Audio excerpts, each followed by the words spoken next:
And then the Prime Minister has insisted he'll put tackling corruption at the top of the international agenda. That's ahead of a major summit on the issue this week. Political leaders, businesses and charities will gather in London with the goal of signing a global anti-corruption declaration. Among them will be the new Secretary-General of the Commonwealth, Baroness Patricia Scotland. She's with me now. And a very good morning to you, Baroness Scotland. Now, this is very important for the Commonwealth, isn't it? Because, I mean, there are some Commonwealth countries and territories that are accused of facilitating money laundering, offshore funds, tax evasion and things like that. What can the Commonwealth contribute to this process? Well, the most important thing is to say that, unfortunately, corruption affects every single country in the world, and the Commonwealth represents 53 countries, and that's 2.2 billion people and 1/3 of the world's population. But it's really extraordinary how everyone now is putting this issue right at the top of their agenda, not least because the monies that would have been siphoned off could have been used to educate children, for health services, and really investing properly in the country. So, as you may know, what we are doing is having a conference the day before the summit to talk about what civil society can do, what businesses can do, what governments can do by working together. Because I actually think the only way we're going to tackle this is if we make it everybody's business. But as I say, some of the countries, and you know, where we're thinking of the recent furore about offshore funds, some of those are Commonwealth territories. Now, the reasons why financial services grew in those territories was because it was a good way of getting money into those economies. If you take that away or partially take it away from them, there has to be some form of compensation to go into the schools and the hospitals. Well, I think the most important thing to say is, of course, the overseas territories are part of the British territories. The Commonwealth has a number of territories who have used financial services and have used them robustly and well.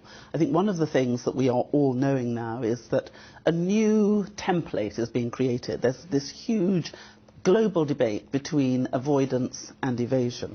We are concentrating in the Commonwealth on the illicit flows, the monies which are illegally, unlawfully taken, hidden away and used in a way that's pernicious and corrosive and corruptive. So if you look at the things that happened in the Arab Spring, for instance, that was all about corruption. It was about good governance. It was about the fact the rule of law didn't work and you couldn't do anything when people ripped you off. We in the Commonwealth know that we share common law, we share common language, and we believe there's an opportunity for us to come together to have a common standard, using the common law and the common language we have, to build new and effective tools to fight this, because the illicit are binding together. They've got their own conspiracy, so we need a conspiracy of the just. So what we're doing in the Commonwealth is we're going to have a Commonwealth Office of Criminal and Civil Justice Reform, so we'll be honing those laws, making those tools, sharing them, but we'll also be trying to create a Commonwealth standard so we can differentiate between those companies and entities who are trying as hard as they can to comply with good practice and those who aren't. And can I ask you, Baroness Scotland, how is the issue, the possibility of the UK leaving the European Union, how is that playing with the Commonwealth? I mean, I've been reading some Commonwealth countries regard it, if Britain should leave the EU, as an opportunity for those Commonwealth countries to do more trade with the UK. Well, I have actually been hearing the opposite. Now, firstly, it's a matter entirely for the British people to decide what they want to do and what they don't want to do, and it's their decision and their decision alone. But is it causing some tensions within the Commonwealth? Well, it's causing worry about a number of Commonwealth countries who rely on Britain in Europe. You have to remember there are only 4 common law countries in Europe at the moment. That's Ireland, Cyprus, Malta and Britain. And Britain is the biggest voice. So for the 31 small countries within the Commonwealth, they rely on Britain to speak up for them. And you'll see a number of countries saying they're really worried that they're going to lose their champion within the European family. Some major Commonwealth countries say, well, because of our immigration targets and because at the moment being a member of the EU and we have to allow anyone into the country who is a member of a European Union nation, if that changed,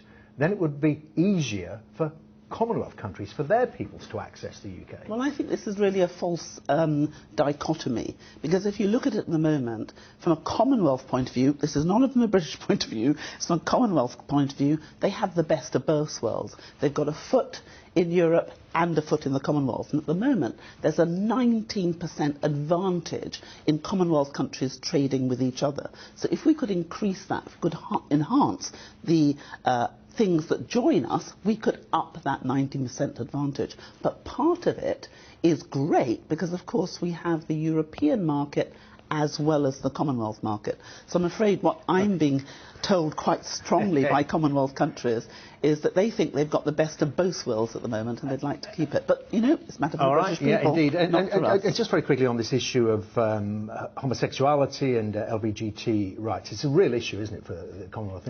I mean, the estimation is that 90% of Commonwealth populations live under the rule of some countries that have some form of criminalisation of homosexuality. Do you think you'll ever sort that out? Well, we've got the Charter, and, you know, this is a process. Every single country who's a member of the Commonwealth has their own sovereignty and integrity, but every single country have committed to the values contained in the Charter. So are we going to walk with them? Absolutely. Is it going to be easy? No. But is it worth doing? Absolutely. And there are great things that bind us together in the Commonwealth, and the most important is we're a family, we can stick together, and families don't always get on, and they don't always agree about everything, but at the end of the day, they're a family. OK, Baroness Scotland, thank you very much indeed. Very good to see you, the Secretary-General there of the Commonwealth.